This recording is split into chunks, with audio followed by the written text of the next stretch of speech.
Ministre, cher Clément Beaune, Mesdames et Messieurs les ambassadeurs, chers membres du conseil d'administration de l'Institut Jacques Delors et son président, Caro Enrico Letta, chers jeunes avec nous ce matin ici à la Cinémathèque de Paris et nombreux aussi connectés à distance, nous voici réunis en cette fin du mois de juin, au terme pour les uns de l'année universitaire, au terme pour d'autres d'une année d'apprentissage ou encore de l'année scolaire, pour d'autres encore au terme ou arrivé presque au terme d'examen en cette période.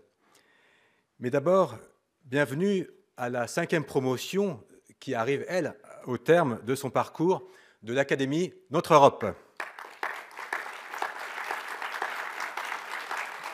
Je me réjouis tout particulièrement de voir auprès de cette promotion et parmi nous celle qui a tant donné pour ce parcours citoyen, pour cet événement de clôture, celle qui nous a tant manqué l'an dernier, la directrice de l'Académie, Sofia Fernandez.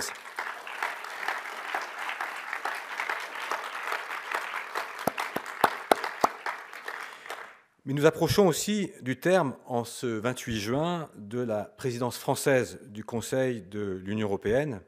Elle s'achève très précisément jeudi soir à minuit. Et je ne doute pas, Monsieur le Ministre, qu'avec vos équipes, vous devez aussi un peu compter les jours avant de remettre cette haute et lourde responsabilité européenne à la République tchèque.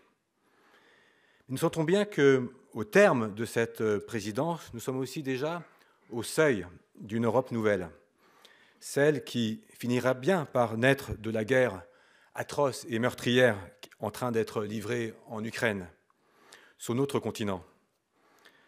Une Europe nouvelle que dessinent les lointains élargissements qui se profilent à l'horizon, celle aussi qui se prépare à atteindre la neutralité carbone, objectif pour lequel il reste tant et tant de transformations profondes et coûteuses à accomplir.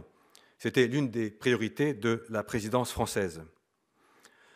La promesse d'Europe, c'est le titre de notre 2e édition de cette conférence Jacques Delors.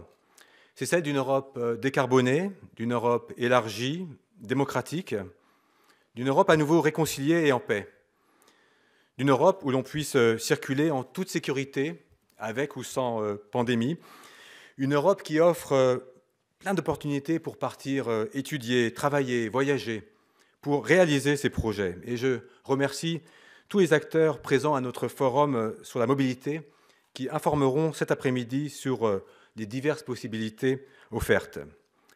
Car la mobilité est inhérente au projet européen et la promesse, c'est qu'elle devienne accessible à tous les jeunes.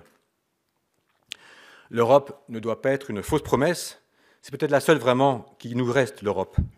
Une promesse faite aux futures générations.